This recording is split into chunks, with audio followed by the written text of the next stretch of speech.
Começando o Café Científico Salvador, para quem está aqui com a gente pela primeira vez, o Café Científico ele existe desde setembro de 2006, com a ideia de trazer, popularizar a ciência para a população de Salvador. Por isso a gente faz fora da universidade, faz aqui na biblioteca. A universidade ela tem uma espécie de muro simbólico invisível, que você faz os eventos na universidade só vai gente da universidade. Então, para fazer isso a gente evita ser na universidade e temos contratempos no centro da cidade, e no centro da cidade de propósito, para não deslocar mais uma atividade do centro da cidade, porque as cidades das nossas cidades estão sempre perdendo espaço, perdendo evento e perdendo presença das pessoas.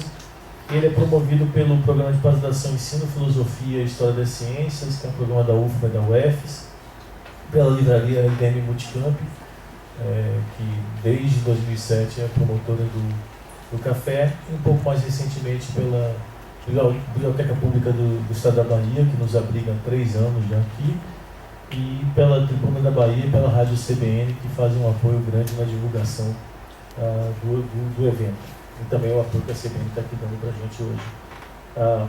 A ideia do Café Científico Salvador, então, é mensalmente trazer um pesquisador destacado aqui na comunidade científica regional para falar sobre um tema de interesse da nossa população. E hoje eu tenho a alegria de receber Leonardo Gomes Teixeira, meu contemporâneo de graduação, né?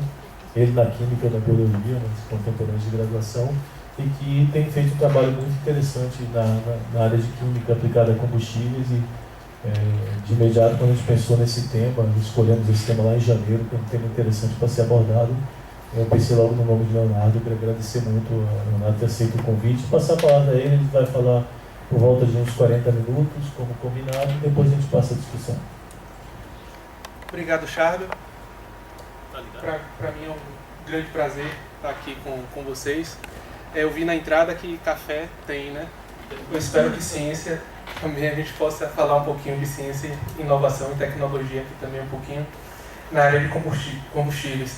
Vejam, Charbel eu conheci na minha infância científica, a gente fazia iniciação científica e a gente chegou a fazer algumas viagens, né, pelo SBPC, alguma coisa nesse sentido, né? Em São Luís, imagine, daqui de Salvador para São Luís de ônibus, 2 dias de estrada a gente fez isso, na época de estudante. E fiquei muitíssimo feliz depois quando a gente se reencontrou, né, depois da graduação, pós-graduação, como professores aqui na universidade. Então, para mim foi uma alegria muito grande, Charbel. E agradeço muito o seu convite carinhoso, né, atencioso, e agradeço também a presença de vocês. Para mim é uma grande alegria estar aqui para falar um pouquinho, né, de adulteração de combustíveis, o que estão colocando no seu carro.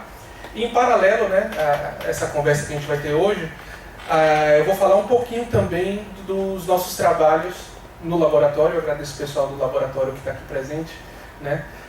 Vou falar também dos trabalhos que a gente vem desenvolvendo no laboratório, especificamente em relação à área de combustíveis. Vejam, quando a gente fala de combustível, a gente necessariamente tem que falar de energia, né, de fonte de energia. Energia, a gente sabe que é capacidade de realizar trabalho, né? E observe que a gente tem diversas fontes, ou seja, elementos determinantes para produzir e multiplicar esse trabalho. Mas desde os nossos músculos, né, os músculos dos animais, passando pelo sol, a água, né, a energia eólica, os minerais e os combustíveis especificamente, né, que é o nosso tema de hoje. E hoje o que é que acontece? A energia é elemento básico de qualquer sociedade, né? Então é muito importante a questão energética para o desenvolvimento de uma nação. Vejam, e aí falando de energia, eu começo aqui mostrando para vocês os estágios de desenvolvimento humano e consumo de energia. Começo com o homem primitivo, e quando eu estou falando de homem primitivo, eu estou falando de 1 milhão de anos atrás, leste da África. Observe que 1 milhão de anos atrás, o consumo per capita, o consumo por dia, era de 2.000 quilocalorias, que era somente o alimento necessário, né, para se manter.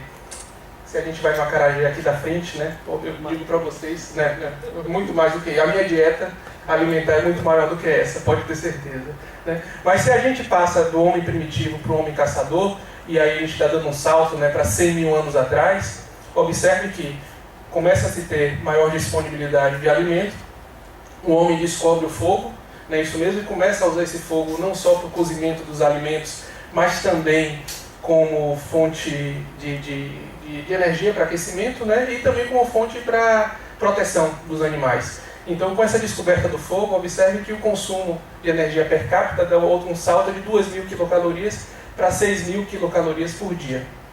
Bom, passando para o homem da agricultura, já estamos pertinho da gente, 5.000 anos somente antes de Cristo, observe que aí já tem um domínio do plantio, né, um domínio da agricultura, e aí, e além disso, os homens começam a usar tração animal para arar a terra, né, para se plantar. Observe que aí a estimativa é que o consumo por pessoa chegava a 20.000 quilocalorias dia. Passando pela Revolução Industrial, o homem industrial, 1875, descoberta da máquina a vapor. Observe que aí, com a Revolução Industrial, passamos a consumir por dia 77.000 quilocalorias. E hoje a gente consome, mais de 2.000 quilocalorias por dia. Né? É o ar-condicionado, é a luz, é o carro, é a gasolina que a gente coloca no nosso combustível, nos nossos veículos. Né? Bom, dentro exatamente dessa perspectiva, né, de consumo de energia e da necessidade do uso de energia hoje, a gente tem aí a matriz energética brasileira. Eu trago essa matriz energética brasileira exatamente é uma matriz atualizada, né, esses dados são de 2014, referente a 2013. Observe que quase 40% da energia que a gente usa aqui no Brasil é oriundo do petróleo, né, petróleo e derivados.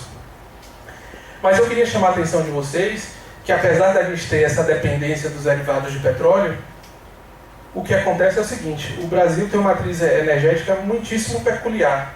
Né? Observe que um pouco mais de 40% da nossa matriz energética é de fontes renováveis, enquanto que a média mundial, Charbel, está em torno de 15%. Né? Então é uma matriz energética bastante peculiar, e observe que principalmente a gente usa essa energia, né, renovável da cana-de-açúcar, que a gente vai falar daqui a pouquinho por conta do etanol combustível, e da energia hidráulica. Tá? E, como eu já falei para vocês, a fonte não renovável é quase 60%, sendo os derivados do petróleo e derivados a principal fonte de energia. Bom, falando agora, né, de quem usou energia no Brasil em 2013, eu mostro para vocês exatamente como o setor de transporte, como precisamos dos combustíveis, né, para a nossa movimentação. Quem mais usou energia foi o setor industrial, 34% aproximadamente, mas observem que o setor de transporte está ali colado, 32%. Né? Então, os combustíveis, né, que fazem rodar os nossos veículos têm uma participação muitíssimo significativa nessa matriz energética brasileira. Muito bem.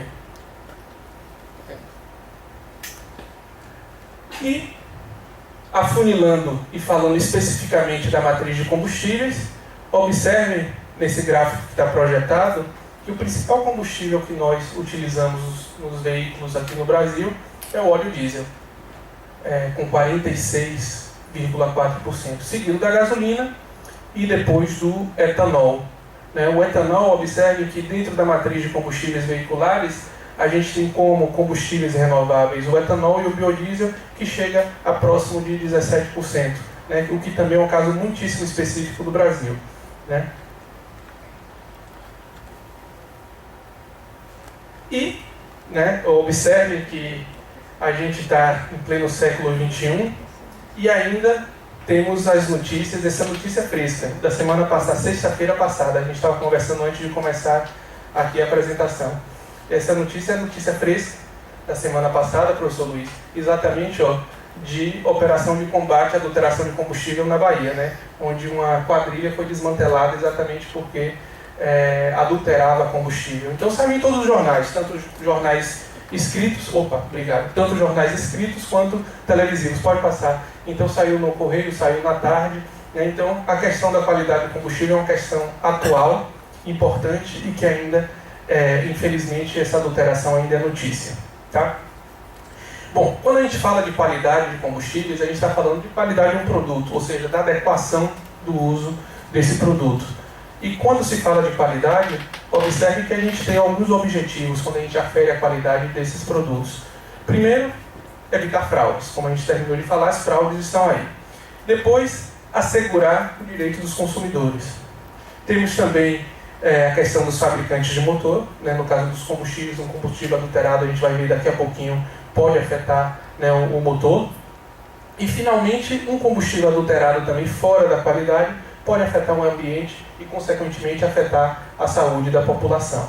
Então, para isso, a gente tem, né, as especificações, que é a qualidade mínima necessária ao bom desempenho do produto, e essas especificações são definidas, né, por um conjunto de características e seus respectivos limites. Então, o que a gente vai começar a falar agora é exatamente dessas especificações, né, de que maneira essa gasolina está em relação às especificações, se estão atendendo ou não às especificações e quais são os problemas que a gente observa. Quando a gente fala de especificações, né, quando se estabelece as especificações dos combustíveis, observe que alguns critérios devem ser levados em consideração. Primeiro, a questão do motor. O motor deve funcionar bem, e quando a gente fala em funcionar bem, a gente está falando em melhor desempenho e menor consumo. Né? O melhor motor consome menos combustível, e o menor consumo está inclusive ligado à questão ambiental. Né? O menor consumo vai gerar menos emissões, menos poluição. Então, as questões ambientais também são levadas em conta quando se estabelecem as especificações dos combustíveis. E, finalmente, também deve-se levar em consideração a capacidade de produção, né? O custo dessa produção e, além disso, as tecnologias envolvidas para a produção desse combustível. Então, esse conjunto de 3 fatores é que se levam às especificações em relação à qualidade de combustíveis. Bom, é importante, antes de a gente começar a falar sobre quais são os problemas que a gente visualiza nos principais combustíveis que a gente consome, há uma diferença entre não conformidade e adulteração. O que eu quero dizer para vocês é que não necessariamente um combustível fora de especificação é um combustível que foi adulterado. Certo? O que acontece é que um combustível pode estar não conforme, ou seja, fora das especificações, mas não existiu a intenção de adulteração. Né? Observe que já na adulteração há uma intenção de modificação das características com o intuito de se obter ganhos financeiros. Então, a existência de não conformidade não implica necessariamente na existência de adulteração. Observe que combustível não conforme ou adulterado não podem ser comercializados, certo? A gente pode pensar em que situação é possível ter um combustível não conforme, mas que não foi adulterado. Um exemplo clássico, e Aldo, que está aqui, trabalhou anos no laboratório de combustível, é questão relacionada a transporte, né, Aldo? Um caminhão-tanque que transportou óleo diesel, né, pode ter ficado um lastro de óleo diesel, depois transporta gasolina, aquela gasolina vai ficar não conforme, mas não foi de maneira intencional, ok? Bem, ainda falando da questão de não conformidade e adulteração, claro que o ideal é que a gente tenha um combustível conforme e não adulterado. Mas, entretanto, é possível que a gente encontre um combustível conforme e adulterado, certo? O combustível passa por todas as especificações no laboratório, tá? Beleza para botar no carro, mas, entretanto, ele foi adulterado. Né? E aí que vai as nossas pesquisas que eu vou mostrar para vocês. Nesse caso, o que acontece? O motor, inclusive, pode funcionar perfeitamente com esse combustível adulterado, porque o combustível está bom. Mas, entretanto, o que é que vai ocorrer? O que vai ocorrer é evasão fiscal, porque quem está adulterando está ganhando, né? Está sonegando o imposto, e também concorrência desleal. Bom, nós temos, né, o caso do combustível não conforme e adulterado, e aí, além da evasão fiscal e concorrência desleal, a gente vai ter o dano ao veículo e a dano também ao meio ambiente, e finalmente o combustível não conforme e não adulterado, e nesse caso a gente vai ter problema de dano ao veículo e o meio ambiente. Bom, no Brasil, esse é o panorama que a gente tem hoje em relação à não conformidade dos combustíveis. Eu me lembro que quando a gente começou a trabalhar com essa questão dos combustíveis, isso ainda na década de 90, 25% do combustível comercializado na Bahia era combustível fora das especificações. Hoje se melhorou muitíssimo. Observe que a gente tem índices bastante pequenos, né, mas ainda estão presentes esse problema da adulteração. Então, esse dado de setembro é o dado mais recente que se tem disponível, né? A gasolina, por cerca de 1% da gasolina foi não conforme, Observe que o óleo diesel hoje é o combustível que sofre maior não conformidade, a gente vai ver logo em seguida o porquê disso, e temos também problema em quase 2% do etanol comercializado. Vamos começar falando do óleo diesel. A gente viu que é o principal combustível comercializado no Brasil. Aqui são os requisitos, diria para você, de qualquer combustível. O que é que um combustível deve fornecer? Permitir uma boa partida, aquecimento uniforme do motor, aceleração suave, minimizar a questão das emissões, exatamente por conta do ambiente, também minimizar a corrosão e desgaste por conta do motor, e finalmente um menor consumo. No Brasil, hoje, é comercializado 2 tipos de óleo diesel. O óleo diesel S100 e S500. Observe que a diferença nesses 2 tipos de óleo diesel está no teor de enxofre. O óleo diesel S10 tem um menor teor de enxofre, 10 mg por quilo, e esse combustível é o combustível que necessariamente, Luiz Teixeira, tem que ser comercializado nas regiões metropolitanas, nas grandes cidades, exatamente porque o enxofre é um poluente muito grave. Então, esse teor de enxofre no combustível comercializado nas capitais deve ser menor no combustível. O óleo diesel S500, esse é o comercializado no interior. Então, o que acontece? No interior é permitido um teor maior de enxofre, e observe que isso, inclusive, a gente vai ver daqui a pouco, é uma das não conformidades que a gente encontra para o óleo diesel. Acontece que tirar enxofre do combustível custa dinheiro. O combustível sem enxofre é mais caro. E aí o resultado é que a gente encontra o S500 nas capitais, enquanto a gente não deveria encontrar esse S500. Vamos lá. Bom, para o óleo diesel, as especificações, regulamentada pela Agência Nacional do Petróleo, Gás Natural e Biocombustíveis, a resolução 50 de 2013. Vamos adiante. Aí a gente tem uma tabela de características e especificações. Observe que vão desde características muito simples, como aspecto, cor, teor de biodiesel. Observe que hoje o especificado é de 6% de biodiesel. Quando se para no posto de abastecimento para se colocar óleo diesel, na realidade esse óleo diesel tem 6% de biodiesel, certo? E outras características como ponto de fulgor, viscosidade, teor de água, condutividade, número de cetano, massa específica e resíduo de carbono. Bom, para o óleo diesel, as principais não conformidades observadas está relacionada a aspecto, depois ponto de fulgor, corante, aqui corante 10%, e aqui é teor de enxofre, como eu falei para vocês. Vamos adiante. Falando especificamente, como eu falei para vocês, a questão relacionada com cor. A gente viu no slide passado que cor está entre as principais não conformidades encontradas para o óleo diesel. E por que isso? Pelo seguinte, o diesel vermelho, o diesel S500, necessariamente precisa levar um corante, certo? A cor do diesel é essa cor aqui, amarelada. E aí o que acontece? O que acontece é que quando esse diesel S500 é comercializado, por exemplo, dentro de Salvador, a gente vai perceber que esse diesel é vermelho e existe uma comercialização irregular desse óleo diesel, já que na capital só poderia ser comercializada o S500. Então a questão da cor no óleo diesel está ligada ao teor de enxofre. E exatamente é uma das principais fraudes. Uma outra fraude que a gente encontra muito presente relacionada ao óleo diesel é o teor de biodiesel. Hoje o especificado, como eu falei para vocês, 6% de biodiesel, melhor dizendo, no óleo diesel, certo? Só que o que a gente tem encontrado nesses combustíveis comercializados no Brasil, e é por isso, inclusive, que o principal combustível adulterado hoje no Brasil é o óleo diesel, é que ao invés de biodiesel, estão adicionando óleo vegetal. Então, isso que acontece. Em vez de adicionar o biodiesel de soja, pegam o óleo de soja do Velho Oeste baiano e colocam no óleo diesel. E aí eu digo para vocês, o método, um dos métodos especificados pela ANP para se determinar o teor do biodiesel no diesel, esse método é uma norma europeia 14078.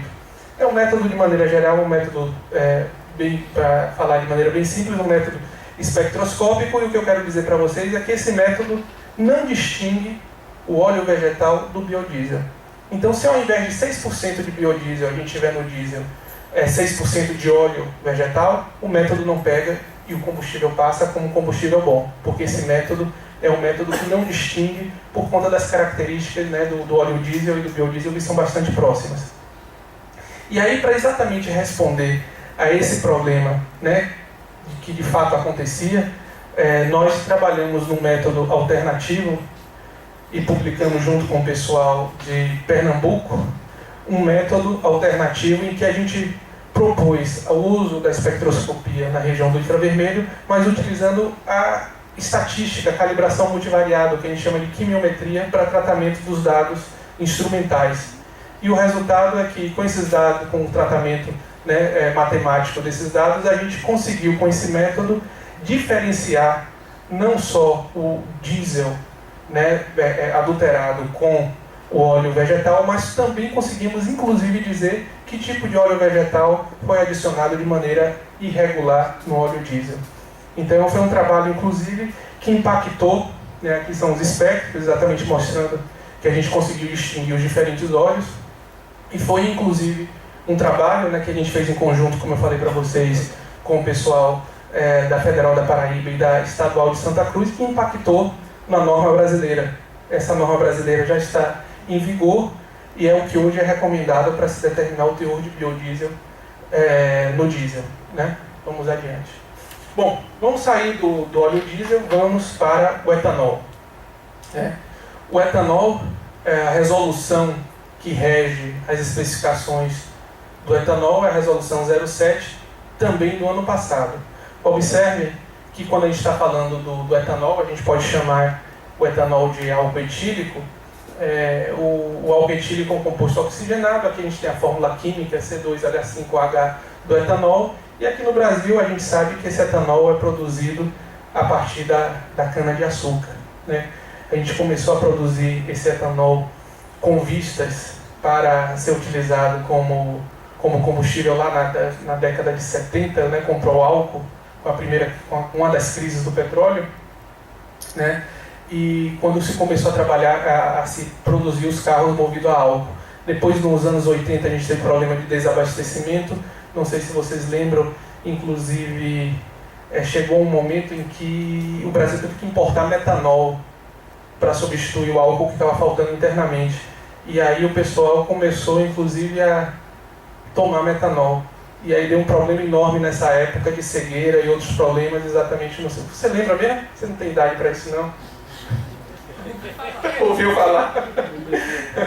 Exatamente. E aí tivemos problemas sérios no interior da Bahia por conta do pessoal, né, que tomava o metanol, né? E o metanol, os problemas é exatamente o problema de toxidez. Bom, o álcool combustível produzido no Brasil, a gente tem dois tipos de álcool. O álcool etílico hidratado combustível, onde o teor alcoólico é em torno de 93%. Esse álcool hidratado é aquele álcool que, quando a gente para o carro no combustível, pede para encher o tanque com álcool, né? Coloca álcool, a gente chama esse álcool de álcool hidratado. E a gente tem um álcool etílico anidro combustível. Observe que aí a gente tem 99% de teor alcoólico, e esse álcool é que é adicionado hoje em 25% na gasolina. A nossa gasolina tem 25% de etanol, e o que é adicionado é exatamente esse álcool anidro. Aqui está a tabela, né, de especificações para o álcool. Vai desde acidez, condutividade, massa específica, teor alcoólico, teor de água. E a principal não conformidade, observe, quase que 60% das não conformidades observadas por um etanol está relacionada a massa específica, ou seja, ao teor alcoólico, né? O que acontece, José Bartolomeu, é o seguinte: o álcool se mistura muito bem com a água, né? É uma mistura que se dá em várias proporções. Luiz está concordando ali, né? E isso dizem, eu não sei, que inclusive um dos motivos da ressaca no outro dia, né? Quando no outro dia, né, dizem, porque eu não bebo. Eu não bebo. Fala igual o Tim Maia, né? Não bebo. Às vezes limpa um pouquinho. Mas então, um dos motivos da ressaca, o álcool desidrata, né? Então, no outro dia, um dos sintomas é aquela sede enorme, vontade de tomar água, né? Exatamente pela afinidade que o álcool tem com a água. Então, o álcool se mistura muito facilmente com a gasolina, e a principal não conformidade do álcool é exatamente o teor alcoólico, né? Botam água, de fato, no álcool, tá? Vamos adiante.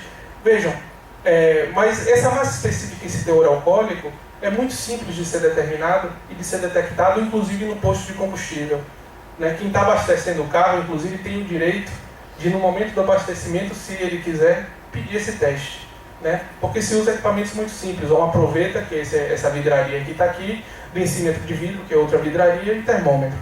Então, se coloca o álcool numa proveta, vai adiante, e depois, com o densímetro, se mede essa densidade, se corrige a temperatura, né, e se tem uma massa específica, e da massa específica se tem o teor alcoólico. Então é muito fácil se determinar essa não conformidade, inclusive no posto revendedor de combustível. Bom, mas outra questão importante relacionada às não conformidades observadas no álcool etílico combustível, no etanol, estão relacionadas a contaminantes inorgânicos. Observe que uma série de contaminantes inorgânicos podem estar presentes nesse álcool e podem ser oriundos do próprio processo de produção, do armazenamento, ou seja, corrosão de equipamentos, né, disponibilizando metais para aquele combustível, transporte. A água que é adicionada também de maneira irregular no etanol leva consigo também uma série de contaminantes que pode ter prejuízos muito grandes, né? E as consequências desses contaminantes vai desde depósitos, corrosões e emissão para a atmosfera, né? Pode ir. Então, voltando aí para a tabela de especificação, inclusive, observe, dá mais um clique, que a gente tem uma série de contaminantes inorgânicos que são especificados pela norma da ANP exatamente devido aos prejuízos que eles podem causar à qualidade do combustível. Então, para responder essa questão, a gente, inclusive, desenvolveu um método, esse artigo foi publicado no ano retrasado, em que nós propusemos um método novo para a determinação de uma série de contaminantes inorgânicos, utilizando a fluorescência de raio-x. E o método é muito simples, né? O etanol, sem nenhum tipo de tratamento, pode ser passado por um papel em que consegue reter esses íons, esses contaminantes inorgânicos. Depois esse papel é colocado diretamente no equipamento e o equipamento, o espectrômetro de fluorescência de raio-x, consegue ler esses contaminantes que estavam presentes no álcool. Bom, e temos também a gasolina, né? Hoje, possivelmente, a maioria dos que tem carro abastecem o carro com gasolina, porque economicamente, falando economicamente, né, não está sendo vantajoso se abastecer com etanol. Não é isso? E quando a gente fala de gasolina, observe que a gasolina é uma mistura complexa de hidrocarbonetos. Observe que, a depender da gasolina, essa gasolina pode ter mais de 300 componentes, né, que variam de 4 a 12 átomos de carbono. Observe que vai desde moléculas pequenas, né, com ponto de ebulição de 35 graus. Então, Mimi, quando a gente está no posto de gasolina, que você reclama daquele cheiro de gasolina, esse cheiro da gasolina é desses compostos menores, né, com 4 átomos de carbono. Tá? E temos moléculas maiores também nessa gasolina, que são responsáveis, né, pela energia fornecida. São componentes mais energéticos, né, que são transformados em energia. E aqui alguns exemplos desses hidrocarbonetos que estão presentes na gasolina. As parafinas, olefinas, aromáticos e naftenos. Bom, e qual combustível, professor Luiz, colocar no veículo? A gente estava conversando sobre isso, né, sobre a gasolina aditivada, sobre a gasolina comum. Qual é a diferença dessas gasolinas que a gente encontra no posto no posto revendedor de combustível? Sempre querem empurrar uma gasolina premium, não é isso mesmo? Então vamos ver quais são os tipos de gasolina que a gente encontra no posto. A gente tem a gasolina tipo A. Essa a gente não encontra no posto revendedor, é o que está nas refinarias, né? O que a gente encontra nos postos revendedores é a gasolina comum tipo C, a gasolina aditivada e a gasolina premium. A gasolina comum tipo C é simplesmente aquela gasolina que veio da refinaria e se adicionou 25% de etanol anidro, certo? A gasolina aditivada, essa gasolina é tipo C, e onde se adicionou ainda um aditivo, e esse aditivo normalmente é um aditivo, um detergente, utilizado para a limpeza do motor, né, para tirar a goma do motor. Já eu vou mostrar para vocês o que é goma. E finalmente a gente tem a gasolina premium, né, essa gasolina é uma gasolina que tem maior octanagem, e vão servir para veículos com maior taxa de compressão e elevado desempenho. Então não adianta nada, João, você colocar gasolina premium no carro 1.0 que não vai ter efeito nenhum, certo? Então vai para gasolina comum, no máximo a gasolina aditivada. Não precisa adicionar gasolina premium. Bom, a resolução que cuida das especificações da gasolina é a resolução NP 40 de 2013.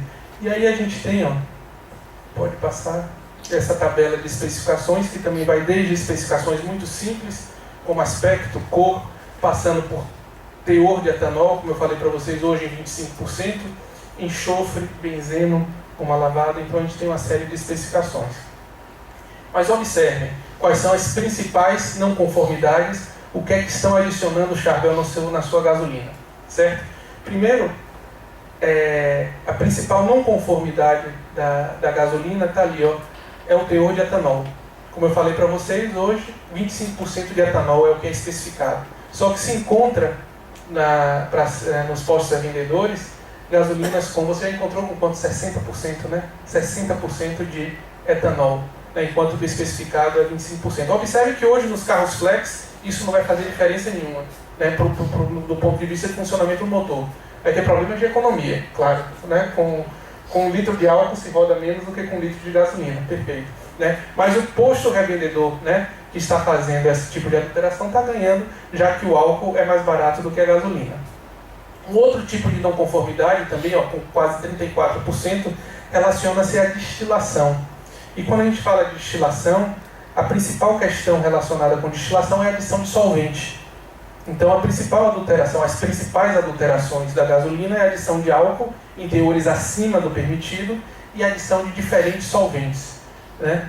E aí, nesse sentido, pode passar, em relação ao teor de álcool, gente, o teste da proveta, que é um teste que pode ser feito no posto de também revendedor, inclusive nós temos o direito de, antes de abastecer o carro, solicitar esse teste. É um teste muito simples, né? Observe que precisa de uma proveta, que é essa vidraria, 50 ml de gasolina, depois se pega 50 ml de água, se adiciona nessa proveta e aí se agita a proveta, certo? E aí, como a gente já falou para vocês, o que é que acontece? A água tem muita afinidade pelo álcool. E aí o álcool que está presente na gasolina, a tendência é o quê? Ser extraído para a água, certo? Por conta da afinidade que o álcool tem com a água. Esse método é um método de extração líquido-líquido. Então o álcool que estava presente na gasolina passa para a fase aquosa, o volume da fase aquosa aumenta, e essa diferença é a diferença correspondente ao teor alcoólico na gasolina. É um teste muito simples que a gente pode fazer no posto de compra, pode solicitar para ser realizado no posto revendedor de combustível. Voltando aqui, só para chamar a atenção de vocês, ó, que a outra não conformidade importante é relacionada com a destilação, certo? Que eu falei para vocês, está relacionado com a adulteração com solvente. Esse trabalho daí, nós fizemos, inclusive isso foi divulgado na época, é um trabalho em que nós mostramos que a adição de thinner é um solvente encontrado muito facilmente aí no comércio, né? E o thinner, o que é que acontece? O preço é mais baixo do que a gasolina, porque não incide os impostos da gasolina. O imposto da gasolina é muito alto, é o CID, né? Então esses solventes não têm o imposto da gasolina, e o que a gente mostrou exatamente, ó, é com a adição de 20%, quase 20% de thinner, a gasolina passava em todos os parâmetros de especificação do laboratório. Isso inclusive foi divulgado. Pode passar. E aí, ó, isso foi uma dissertação de mestrado de um aluno nosso, hoje é professor da Unifax, professor Selmo, em que ele, na sua dissertação de mestrado, ele mostrou o seguinte: ele mostrou que ele pegando diferentes solventes encontrados no mercado, ele misturou, fez os testes no laboratório e era gasolina, né? Passou em todos os testes, ou seja, essa mistura de solventes estava especificada em relação à gasolina, né? Então, exatamente para responder essa questão, né, de adulteração, Nós publicamos alguns trabalhos, esse trabalho exatamente propondo a calibração multivariada, mais uma vez, para a detecção de adulteração em gasolinas. Nesse trabalho a gente utilizou espectroscopia na região do infravermelho e nós conseguimos identificar a gasolina adulterada com diesel, querosene, água raiz e tina, que são solventes triviais encontrados no mercado. Então, esse método a gente consegue fazer essa detecção, né? Mas o que acontece? Exatamente por esse problema de que uma gasolina adulterada com solvente pode passar por todos os testes de laboratório, a ANP instituiu o programa de marcação com solvente. E, inclusive, é um tema importante porque é uma das linhas de pesquisa que a gente tem no laboratório. O que é esse programa de marcação com solvente? É o seguinte: nós temos aqui no Polo Petroquímica Massari várias petroquímicas, inclusive petroquímicas que produzem solventes que podem ser adicionados na gasolina. Tolueno, por exemplo. Tolueno pode ser adicionado na gasolina de maneira regular, desde que se pague o imposto da gasolina, né, no tolueno. Mas, entretanto, esse tolueno também é utilizado, por exemplo, na distribuição de solvente para a fábrica de tintas. Né? Tina tem tolueno, tem bastante tolueno. Né? Então, o que acontece? Esse solvente, quando sai da petroquímica, ele é marcado, é adicionado uma molécula de um marcador, e se esse carregamento for desviado, né, ao invés de ir para a fábrica de tinta, ele for desviado para adulterar a gasolina, né, a gasolina vai levar aquele solvente, vai passar em todos os parâmetros de especificação, mas a gente vai encontrar um marcador. E aí a gente vai saber que aquela gasolina está adulterada. Hoje esse programa é um programa, né, onde se usa um marcador importado, caro, a análise do custo é elevada, o custo da análise é elevado, bastante elevado, precisa fazer essa análise do marcador com a cromatografia, e além disso o cromatógrafo não dá para um equipamento que não dá para ser levado para o campo, ou seja, não se pode fazer a detecção desse marcador no posto revendedor de combustível. Isso é um problema. E aí, para responder essa demanda, a gente tem, ontem eu entrei na base de dados de patentes, existem umas 10 patentes nacionais, Aldo, relacionadas a essa questão do marcador, e existem algumas contribuições nossas, pode ir passando aí, essa patente pode passar, nós temos 4 depósitos de patentes para marcador, e inclusive uma Aldo depositou esse ano, né, e inclusive já está em negociação com a ANP esse marcador. Por coincidência, exatamente essa semana, Aldo viu a troca de mensagens minha com a ANP está vindo conhecer esse trabalho nosso de marcação, né, para a gente tentar fazer essa parceria. Bom, e já caminhando para o final, Chábia, da nossa apresentação, a gente também tem trabalhos voltados para contaminantes inorgânicos na gasolina automotiva. O que acontece é o seguinte: os contaminantes inorgânicos podem estar presentes na gasolina, tendo a sua origem na própria matéria-prima, ou seja, no próprio petróleo. Estou me embolando aqui no fio. No próprio petróleo, né? Mas também essa origem desses contaminantes inorgânicos estão nos catalisadores, né, que são usados no processamento do próprio petróleo. E, finalmente, né, na corrosão de equipamentos. Os tanques de armazenamento, tanques de transporte, etc., podem também, por conta da corrosão, fornecer esses contaminantes inorgânicos para a gasolina. E as consequências são essas que estão listadas aí. Primeiro, a gente vai ter problemas de emissões para a atmosfera, né, desses contaminantes inorgânicos, muitas vezes são metais, né, e metais que trazem problemas ambientais quando emitidos para a atmosfera, e, consequentemente, a gente vai ter problemas de saúde para a população. Muitos desses contaminantes inorgânicos também, gente, podem reduzir a eficiência dos catalisadores veiculares, ou seja, aqueles catalisadores utilizados no tubo de descarga para minimizar os efeitos das emissões veiculares. Né? E, finalmente, a gente tem também problemas na eficiência do motor por conta desses contaminantes inorgânicos. Exatamente por quê? Quando eu falei no início da gasolina, o que acontece? A gasolina é composta por mais de 300 componentes, né? E entre os componentes que a gente tem na gasolina, a gente tem as chamadas olefinas, né? Os alcenos, que possuem aquela dupla ligação. Essa dupla ligação é uma dupla ligação instável, né? Muito facilmente atacada por oxigênio. E observem, quando o oxigênio ataca essa dupla ligação, formam o que a gente chama de radicais livres, que são bastante reativos. Esses radicais livres começam a reação em cadeia, a molécula aumenta e o que vai acontecer? Termina precipitando no combustível, né? E esse precipitado a gente chama de goma. Altas temperaturas e presença de metais catalisam, o metal catalisa essa reação de formação de goma. E o resultado, ó, é o seguinte: a gente vai ter depósito dessa goma, ó, nas válvulas, redução do desempenho do motor, influência na dirigibilidade e, consequentemente, essas moléculas são maiores, são mais difíceis de queimar, a gente vai ter problemas também de emissão, ó, e entupimento, inclusive, no bico injetor, certo? Então, Júlio, quando você acelera o carro e o carro começa a soluçar, muitas vezes é essa goma que entupiu o bico injetor, né, e está atrapalhando, né, na eficiência, no desempenho do motor do seu veículo.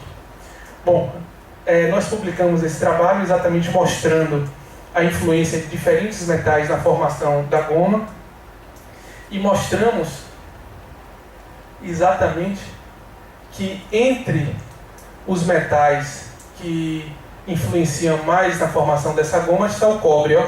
O cobre, aliás, foi o metal que mais influenciou na formação dessa goma, né? Então é importante determinar esses contaminantes inorgânicos lá no combustível, né?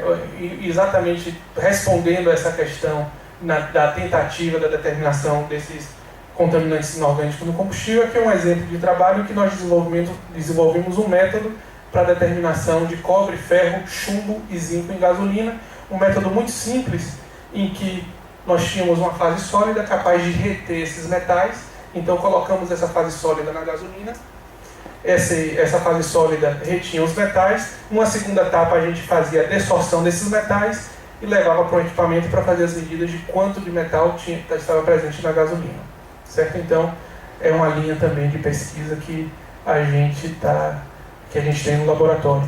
Esse é um trabalho muitíssimo recente, é desse ano, é um trabalho que foi desenvolvido com pesquisadores de Portugal. E aí, já para finalizar a apresentação, está dando meus 40 minutos. Observe que nesse trabalho, observe que não foi gasolina, foi biodiesel.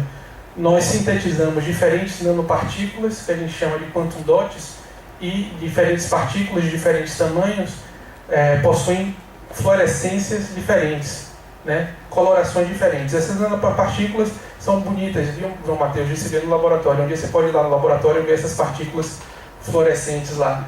E é o quê? Pronto, eu levo assim. E aí o seguinte, a gente percebeu que algumas dessas partículas respondiam de maneira proporcional à concentração de cobre no biodiesel, né? Então, a concentração de cobre no biodiesel era proporcional à fluorescência da nanopartícula. Então, esse é mais um exemplo de trabalho que a gente tem desenvolvido. Então, vou ficar por aqui, pode passar. Eu espero que tenha respondido a questão o que estão colocando no seu carro e, além disso, falado um pouquinho. Eu sei, né, tenho plena consciência que esse trabalho aqui é bastante específico, é uma contribuição bastante específica, mas se cada um, né, fizer um pouquinho, eu acho que a gente, né, pode chegar lá. E essa é uma das nossas contribuições, né, a contribuição específica para a área de combustíveis que a gente tem no laboratório. Aí são as agências, né, que fomentam as nossas pesquisas, as principais agências de fomento. Não posso deixar de agradecer também, pode passar, a minha equipe de trabalho, onde a gente tem uma parte aqui, né, que sem eles a gente não faz nada lá no laboratório. Então agradeço muitíssimo a presença de vocês, do pessoal do laboratório. Charbel aqui do lado esquerdo é minha família, junto com o professor Luiz, e para mim é uma grande honra estar aqui participando do Café Científico. Muitíssimo obrigado.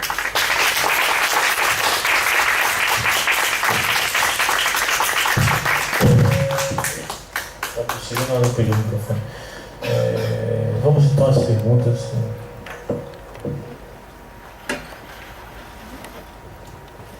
Boa noite.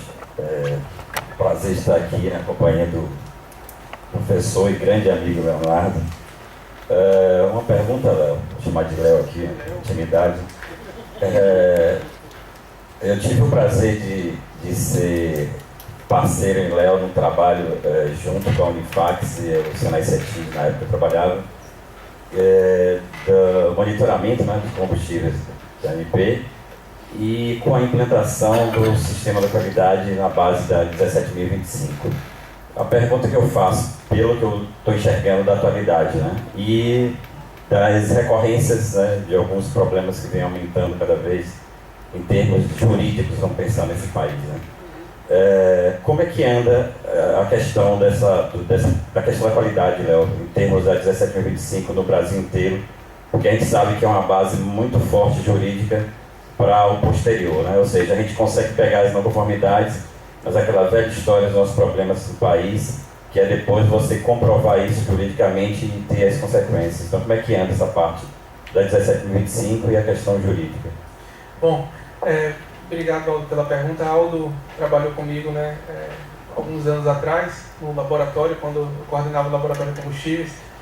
Aldo era o gerente do laboratório, e Aldo foi o primeiro gerente no Brasil que implementou a ISO 17025 num laboratório de combustíveis. Então, o laboratório que Aldo gerenciou foi o primeiro laboratório do Brasil que implantou a 17025. Isso teve um impacto muito grande porque os outros laboratórios do Brasil correram atrás, né, para essa implementação e terminou, Aldo, sendo uma exigência da ANP essa implementação.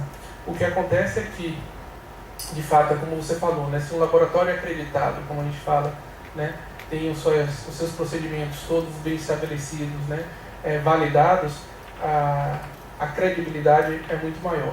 E, com isso, vários laboratórios correram atrás da implementação dessa ISO 17025 e terminou sendo uma exigência da ANP.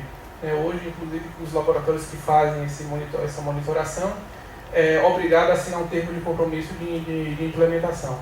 Hoje eu não sei direito como é que anda isso no Brasil, né, mas eu sei que da época que eu estava lá se tornou uma exigência. E muito por conta do trabalho que foi feito lá no laboratório que você trabalhou um dia. Aldo depois desistiu da vida de laboratório e foi para a universidade, hoje é meu colega de universidade e faz doutorado com a gente lá no laboratório.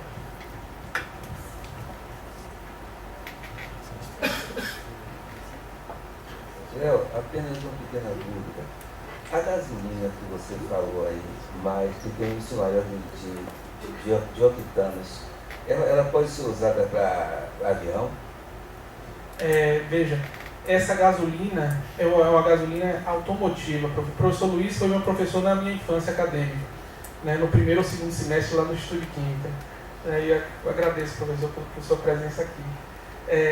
Veja, a gasolina premium não é utilizada como gasolina de aviação, não. Hoje é o querosene de aviação, que é utilizado nos aviões. De fato, são gasolinas que precisam ter alta octanagem, né, taxa de compressão, né, para aguentar taxa de compressões altas, mas existem especificações estabelecidas para gasolina de aviação, para o querosene de aviação. Obrigado. Obrigado a você. Você roubou o microfone. Boa noite, Léo. Minha pergunta é em relação ao trabalho de mestrado do seu orientando, porque eu fiquei surpresa como a mistura que ele apresentou não foi detectada como não sendo gasolina. E eu queria saber em relação aos métodos que são utilizados pelas agências de regulação para determinar se o composto é gasolina, se está adulterado ou não. Veja, ele pegou solventes no mercado, misturou e deu gasolina. Observe que isso, inclusive, pode ser feito, Chábel. Se o cara paga os impostos de gasolina, né, ele pode fazer. Existem petroquímicas. Produzir gasolina. Não, mas existem petroquímicas que fazem exatamente isso. Misturam solventes e vendem como gasolina. Só que para isso precisa se pagar imposto de gasolina, né? Então, a intenção foi exatamente essa. Ele pegou solventes do mercado, misturou, passou por todos os testes do laboratório e poderia ser vendido como gasolina. E te digo, ia funcionar muito bem no carro. A questão é fiscal mesmo, né? Então, por isso que depois, inclusive, foi implementado o programa de marcação. Porque nesses solventes existe um marcador E aí a única forma de se pegar esse tipo de fraude é através da presença do marcador. E é por isso exatamente que a gente tem uma linha de pesquisa no laboratório para desenvolver esses marcadores, né, para se pegar esse tipo de fraude. Agora isso quer dizer que se a gente aprender a fazer isso, pode comprar o time e fazer gasolina em casa. Né? Não, mas essas quadrilhas que estão aí, Charbel, fazem exatamente isso. Isso é feito em laboratório. Isso é feito em laboratório. Se você for no supermercado comprar, você dá no varejo, sim, não é barato, não vale a pena. Não, tem que ser em quantidade, meu irmão. Se E você for comprar só latinha de querosene, não tinha, então fica muito bom. Tem que ser mais atacado. A minha pergunta era justamente relacionada a isso, né? Eu não sou da química, sou aqui completamente novo no assunto. O que efeito isso tem, né? Se o carro vai funcionar tão bem com esse thinner dentro, misturado a gasolina, ou para o esquema vale a pena, eles colocam uma quantidade de thinner, solvente muito alta, e isso pode trazer algum dano para o carro, algum dano ambiental, e por aí vai. O que acontece aí, a principal questão é a questão relacionada à questão fiscal, né, de evasão fiscal, porque inclusive um combustível adulterado não necessariamente vai prejudicar o funcionamento do carro, prejudicar o funcionamento do veículo. O combustível adulterado pode passar nas especificações e o carro funcionar até melhor, né, com combustível adulterado. É verdade, a questão é a questão fiscal. Especificamente em relação ao thinner, o professor Luiz concordou comigo, tem bastante tolueno, né? E aí o que acontece é que além da questão fiscal existe a questão ambiental. O tolueno é um aromático e que aí você já começa a ter problemas ambientais de manipulação, né, dos frentistas, né, no posto de gasolina. E aí uma outra questão também, né, o Brasil é um dos poucos países que ainda tem frentista, porque é um trabalho, né, que lida com uma substância bastante perigosa, né? Então tem a questão ambiental envolvida além da questão fiscal. Mas em termos de funcionamento do motor, o combustível adulterado inclusive pode ajudar o motor. Então por que não vira norma, né? Boa noite, professor Leonardo. A nível de Instituto Federal da Bahia, a gente tem um programa de formação em recursos humanos e a gente trabalha com o pessoal do nível técnico. Lá a gente tem tentado desenvolver um protótipo que substitua o teste da proveta, pelos inúmeros fatores que você acabou de falar na apresentação. Eu queria saber, existem outros métodos que não sejam os espectroscópicos, os cromatográficos, para a substituição do teste da proveta? E qual é a vantagem dele? Né? O nosso protótipo, por exemplo, ele está nessa parte de avaliação, de se é realmente uma inovação tecnológica. Aqui a gente tem um bolsista do programa. Bacana. E aí eu queria saber sobre esses outros métodos da sua pesquisa, o que é que tem sido feito, sabe de algo que exista mesmo, que substitua o teste da proveta? Sim, sua pergunta é muitíssimo pertinente, parabéns aí pelo trabalho que vocês estão desenvolvendo. Observe que a gente também tem forte interação, né, com o IFBA. Esse ano a gente recebeu inclusive alunos do IFBA desse programa de iniciação, onde a gente, Paloma está aqui, né, nos ajudou em testes para caracterização de óleos e biodiesel. Então a gente montou um curso e recebemos alunos do IFBA, tanto de Salvador quanto de IBC, né, para capacitar nesse sentido. E vocês são muito bem-vindos, viu? Quando vocês quiserem aparecer, né, pode combinar com o João Matheus para aparecer lá no laboratório. A Jurema trabalha lá com a gente. Opa, então você é de Santa Amaro. Isso. Pronto, a Jurema foi minha aluna de doutorado. E você foi da minha banca. Ah, tá bom. Veja, o que acontece é o seguinte, hoje, observe como o seu trabalho é importante. Hoje, um dos principais problemas que a gente tem encontrado no álcool combustível e na gasolina é a adição de metanol, né? O que é que acontece? Para produzir o biodiesel, o Brasil está importando muito metanol, certo? Para fazer a reação de transesterificação do óleo com o álcool, né? Se usa o metanol e esse metanol chega no Brasil mais barato que o etanol, certo? Mais barato que o álcool comum, que o etanol. O metanol chega mais barato. E aí o que acontece? Observe, o teste da proveta, se você adicionar 15% de etanol, 10% de metanol e fizer o teste da proveta, vai passar, porque a água vai extrair tanto o metanol quanto o etanol de maneira muito similar. Né? Então não pega, esse teste da Aproveita não pega esse tipo de adulteração. Eu só estou mostrando e contextualizando como o seu trabalho é importante, certo? E existem sim, eu posso te passar, existem trabalhos do pessoal do Sena, inclusive de protótipos para medidas no próprio posto revendedor de combustível, baseados em solubilidade, né? Então tem algumas alternativas, além dos métodos cromatográficos, o teste da Aproveita e os métodos espectroscópicos. Existem algumas coisas colorimétricas também propostas na literatura, então existem alguns métodos alternativos. Agora, o mais simples de fato é o teste da Aproveita. Você precisa de água e uma Aproveita para fazer o teste da Aproveita, então por isso que é bastante utilizado, né? Mas existem limitações, certo?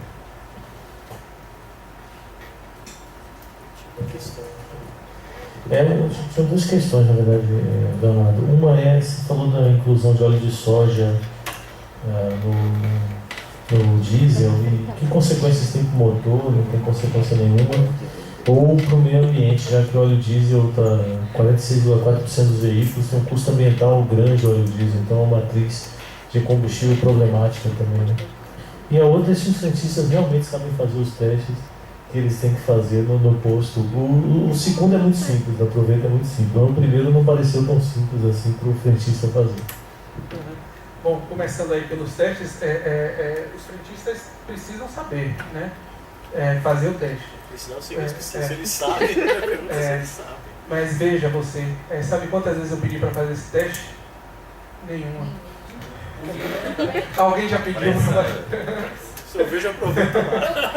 Eu passo em vários postos. Primeiro, é raro ter Aproveita, assim, exposta, tem muitos que não tem Aproveita exposta. Agora, a segunda coisa, eu acho que é do consumidor mesmo. O consumidor não pede. Não pede. Constrangedor, né? E normalmente... Não é constrangedor, é seu direito. Como é que é constrangedor? Direito constrange.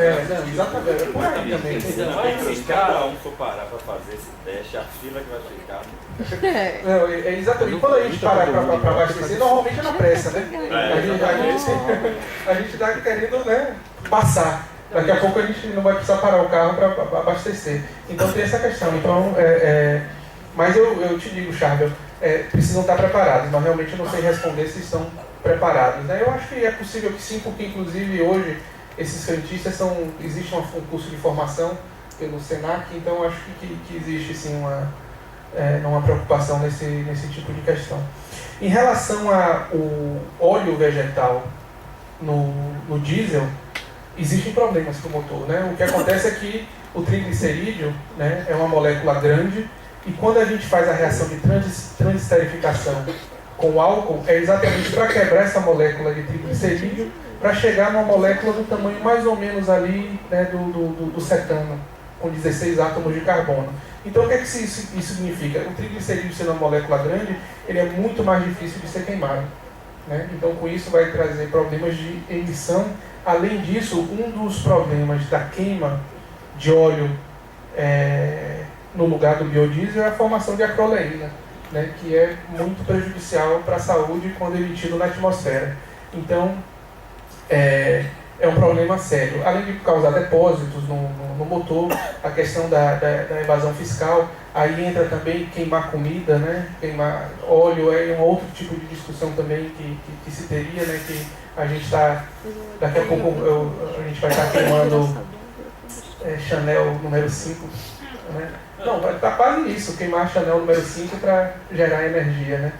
Então é uma questão realmente que é um problema, essa queima do óleo vegetal. Agora, isso é muito comum e a gente tem visto bastante, principalmente quando a safra da soja é boa, lá no Velho Oeste baiano. Então a gente vê aumenta essa incidência. Boa noite. Eu gostaria de fazer uma pergunta sobre... Eu já solicitei quando eu vi um valor muito baixo da gasolina em alguns postos, aí eu solicitei o teste, né? Mas aí ele disse que eu tinha para fazer o teste da Aproveita, né? Porque o valor estava muito abaixo, né? Aí quando eu pedi, ele disse, não precisa fazer o teste não, basta olhar. Tinha um negócio que ficava, uma cúpula, né? Mas, e a gasolina sobe e desce, então ali a gasolina está limpa, e não foi necessário fazer o teste. Mas o que eu gostaria de saber, assim, eu quero abastecer meu carro e até hoje eu tenho dificuldade. Eu sempre coloco gasolina comum. Também é por causa do custo, que é mais barata. E o próprio frentista me disse que não adiantava colocar gasolina aditivada, porque o problema que eu teria com a gasolina comum teria também com aditivada. Eu gostaria de saber se existe realmente, eu usando a gasolina comum, eu vou ter um tempo maior com a gasolina no meu carro, ou aditivada, o tempo seria, como é que se diz? O gasto seria menor, certo? Tá. E a outra coisa que eu gostaria de saber, se você acha justo o preço atual da gasolina.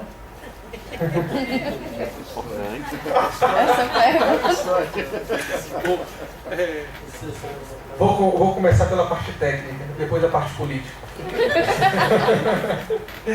Vejam, a primeira questão em relação à gasolina comum e gasolina aditivada, né?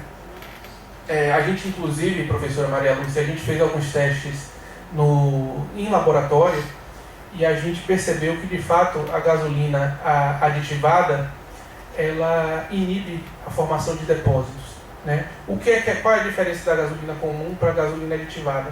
A presença de um aditivo, de um detergente, e esse detergente vai dissolver aquela goma que eu falei para vocês, né? Aquela molécula grande. Então o detergente vai ajudar a dissolver a goma na gasolina, né? E com isso vai se evitar depósitos no motor, né? E o motor vai funcionar melhor. Então a gasolina aditivada, de fato, tem um melhor desempenho do que a gasolina comum. E eu digo para você, inclusive, o seguinte: em alguns postos não existe nem diferença de preço. Então vale a pena colocar a gasolina aditivada. Agora, se você nunca colocou a gasolina aditivada, não coloque a partir de agora. Porque o que acontece? Como eu falei para você, exatamente, né? Possivelmente o seu motor está com alguma goma, com algum depósito. Se você coloca esse detergente, essa goma solta das paredes do motor, né, de maneira rápida, né? E o que vai acontecer é que essa goma ali não vai conseguir se dissolver rapidamente por conta da quantidade, e aí pode acontecer problemas de entupimentos. Então, se você tem abastecido o seu carro com gasolina comum, continue com gasolina comum. Porque, inclusive, é corriqueiro se passar da gasolina comum de maneira rápida para a gasolina aditivada, e coloquei gasolina aditivada, meu carro ficou péssimo, né? Mas é exatamente por conta disso, porque aí vai dissolver aquela goma, né, aquele depósito vai estar ali na gasolina, e aí vai causar problemas de funcionamento do motor por conta de entupimento. Bom, em relação ao preço da gasolina, eu tenho uma opinião polêmica em relação a essa questão do preço da gasolina. Vou falar aqui, vocês podem... Não, minha família está aqui, não vai deixar ninguém me bater. Mas para mim o preço da gasolina é muito baixo. Para mim o preço da gasolina devia ser muito mais caro do que é hoje. Oi? Não, o preço da gasolina é muito baixo. O que acontece é o seguinte: o que a gente deveria estar investindo era em transporte público, né, para tirar carro de rua. Né? Então, o que acontece é que hoje, com esse preço de gasolina, existe um fomento do uso da gasolina de maneira, né, inadequada, na minha opinião. Então, consequentemente, a gente tem mais emissões nas nossas cidades e tudo mais. Observe que isso é bastante polêmico, e eu não estou aqui entrando na seara acho que todo mundo pode e precisa ter carro, não é essa seara não. Estou falando exclusivamente da questão ambiental envolvida com a questão desse preço da gasolina, que é relativamente baixo, né? O que acontece é que durante, inclusive, muito tempo, o Brasil estava comprando a gasolina, por conta que o consumo da gasolina aumentou muitíssimo, né? Por conta da inclusão social que a gente teve.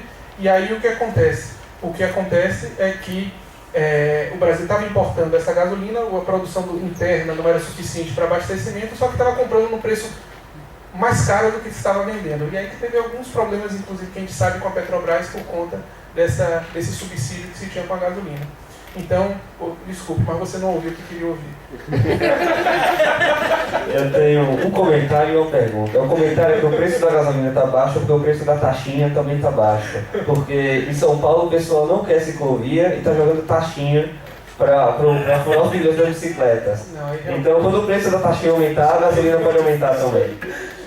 A pergunta é sobre a questão da aditivada, né? Se fazer uma transição gradual é possível, então cortando aos pouquinhos. É possível, é uma das recomendações que se faz de fato, né? É você não ir misturando aos poucos, né? Pequenas proporções e aumentando até 100% de aditivado. É uma boa estratégia, assim, é recomendado, né?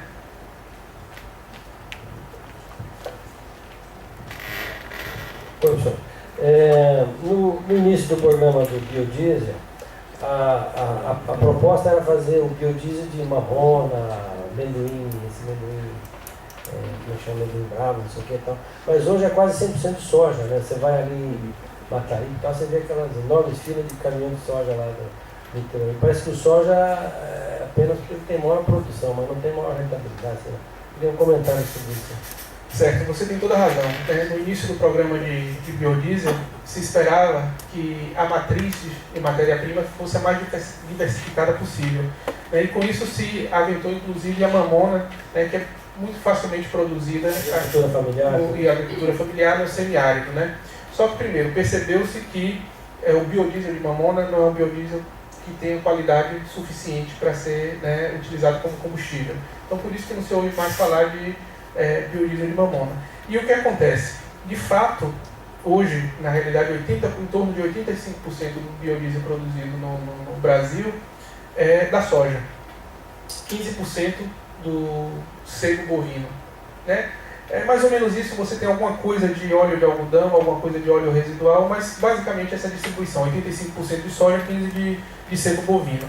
E aí entra essa questão, de fato, é um problema no sentido de que se no início do programa se tinha aquela visão, né, de inclusão social, agricultura familiar, nesse item a gente pode dizer que diretamente não está sendo atendido, porque quem produz soja não é agricultura familiar e quem produz gado não é agricultura nem o pecuarista familiar. Então, nesse sentido, né, o biodiesel realmente não... Quer dizer que a planta foi construída no lugar errado, então. Deveria ser construída lá no sudoeste, no oeste. A planta de processamento aí no litoral. Tem que ver a logística, né, se é melhor transportar o grão ou o combustível, porque também tem a questão da mistura que tem que ser feita próximo da produção. Né? O óleo diesel é produzido aqui, então é uma questão de logística aí, o que é melhor ser transportado, né? ou o grão ou o combustível. Tá, permite mais uma outra. Hoje em dia começou nas concessionárias tal, perguntar se você quer descarbonizar o carro, se você quer limpeza de não sei o que, um monte de serviços que não tinha antigamente. Isso é derivado dessas questões aí da aroma, dessas coisas, né? Olha, nunca me conseguiram vender esse produto. Eu fico assim preocupado, né? Falo, pô. Nunca me conseguiram vender isso não, nunca me convenceram que era necessário não. Mas é muito por conta exatamente dessa questão da formação de goma. Né? Tem um momento que... Não, eu acho que esqueça, não se preocupe com isso. Mas se não for vendo, então... É melhor nem bulir isso. Experiência com Dendê. Dendê tem... seria uma das matrizes, né? Mas aí ia faltar Dendê para o acarajé. Reciclo da baiana. Pega o óleo da baiana do Dendê e mistura no diesel, né? Não, e aí que tá. Você falou uma coisa importantíssima, né? Na realidade, eu acho que o grande fomento tem que ser na utilização dos óleos residuais. Né? E aí, aquele tacho de Dendê usado pode ser utilizado. Mas a grande questão, professora Maria Ângela, é a questão voltada da acidez. O óleo de Dendê é um óleo muito ácido, a produção do biodiesel não é tão trivial com o óleo de Dendê como é com a soja. Né? Então tem essas questões envolvidas com o triglicerídeo, com a característica da matéria-prima. Na verdade, eu gostaria justamente de colaborar com essa discussão. No caso da soja, que realmente tem uma quantidade muito grande ali, de percentual expressivo na produção de biodiesel, a Petrobras está tentando resolver e minimizar isso através da coleta do AGR diretamente das cooperativas. Ela tem uma política hoje de comprar, ela compra o óleo a R$ 1,50 ou R$ 1,45 o litro, dentro das especificações de acidez e de umidade, e lá nas unidades dela lá de processamento, eles fazem o biodiesel, né, e tentando tirar essa dependência do óleo de soja. E com relação ao óleo de dendê, além da acidez, durante o processo também de produção de biodiesel, o dendê, infelizmente, tem uma dificuldade na parte de separação. O biodiesel é praticamente da mesma cor que a glicerina que o forma. Então, às vezes, leva-se muitas e muitas horas, né, para se formar o biodiesel de dendê visível, de modo que você possa garantir que não tem tanta glicerina. Perfeito, Júlio.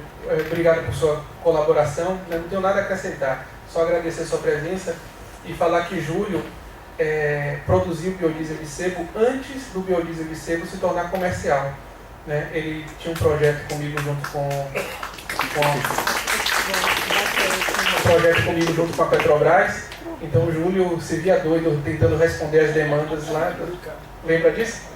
As demandas da Petrobras exatamente para a viabilização da produção do biodiesel de sebo, e a contribuição de Júlio podem ter certeza muito relevante aí nesse sentido. Hoje Júlio trabalha com OGR, né, com adequação de OGR não só para a produção de biodiesel, mas também para a produção de sabão, né? Júlio está trabalhando diretamente com cooperativas nesse sentido. Por que não de porco? Banha de porco? Banho de porco ele não experimentou não, acho que por conta de disponibilidade, mas ele experimentou, não sei se você lembra, Júlio, a Petrobras. Colesterol bom. Não, ele pensou nisso, em pegar resíduo de clínicas de lipoaspiração, mas... A gente querendo matar namorado. De porco ele não fez não, mas ele fez de frango, de televisão de cachorro, aquele óleo de frango de televisão de cachorro, ele testou e ficou um biodiesel muito bom, não foi, Júlio? E uma coisa assim, a Petrobras ajuda na questão do OGR, tudo bem, mas por outro lado impede que pessoas que queiram desenvolver seu próprio combustível, porque só ela compra. Aí se houvesse uma política, né, não criticando, mas é só um comentário, se houvesse uma política que pessoas pudessem produzir seu próprio combustível, analisasse, tivesse tudo dentro dos parâmetros, provavelmente nós baratearíamos, né, o combustível, o biodiesel fica R$3, né, R$3,50 ao litro. É bem caro, é mais caro do que... Economicamente não é viável. Não é viável. Por ela ser a única compradora e ainda através de leilões que forçam o cara a vender mais barato, um leilão inverso, né? Em vez de ser um preço competitivo, tem que ser o menor preço e às vezes até desconsiderando o custo do empresário. Então, mas as matrizes funcionam, independente da natureza, é possível fazer biodiesel e realmente é um tipo de tecnologia bastante limpa, principalmente com relação ao enxofre zero. Isso mesmo. Léo, eu queria dar uma informação sobre o dendê. Realmente é óleo muito bom, energético, mas ele tem algumas coisas que é preciso que você separe antes. Beta-caroteno e tabiferol. Tem que separar esse Tem que separar. E aí você consegue um bom biodiesel. Mas aí vai inserindo, né, outras etapas e tal, e vai inviabilizando. Vai, deixa o nosso dendê.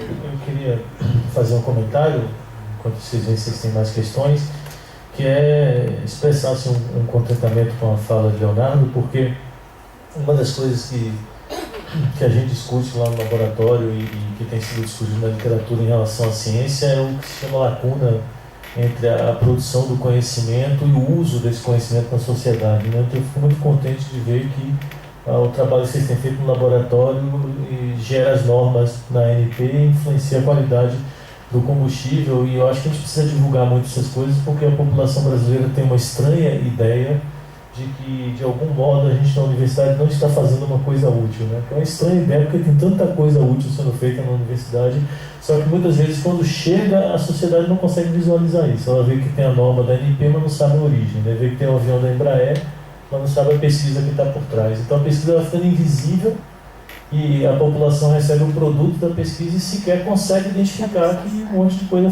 foi gerada pela ciência nacional. Acho que é uma coisa que a gente precisa trabalhar muito, porque a gente acaba se vendo numa condição de ter que justificar um investimento nas nossas universidades, laboratórios, todo o trabalho que a gente faz, porque a gente vai ficando invisível. Então acho que a gente precisa investir muito em sair dessa invisibilidade, porque se você sair pela rua, a Academia de Ciências da Bahia fez essa pesquisa sobre se a população baiana sabia de ciência, e 85% da população baiana não sabia que se fazia pesquisa na Bahia. Isso é grave. Isso é grave, porque quer dizer que a gente, o que nos justifica, o que justifica o investimento. Então a gente precisa fazer um investimento muito grande em divulgar, não se perder no meio do processo. Né? Perfeito, e esse é um espaço bacana para isso, né? Para a gente divulgar, para a gente conversar. Então, eu concordo plenamente.